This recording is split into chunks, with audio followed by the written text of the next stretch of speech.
राज्यभर गाजलेल्या भोंदू अशोक खरात प्रकरणावर आधारित असल्याचा दावा करण्यात आलेल्या महाराष्ट्र एप्स्टीन फाईल्स या आगामी चित्रपटाचा टीझर प्रदर्शित करण्यात आला असून त्यानंतर चित्रपटाची जोरदार चर्चा सुरू झाली आहे। टीझरमध्ये अभिनेत्री दीपाली सय्यद या रुपाली चाकणकर यांच्या भूमिकेत दिसत असून त्यांचा पहिला लूक सोशल मीडियावर व्हायरल होत आहे।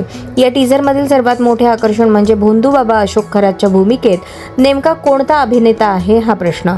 टीझरमध्ये त्या पात्राची झलक दाखवण्यात आली असली तरी त्याचा चेहरा पूर्णपणे उघड करण्यात आलेला नाही।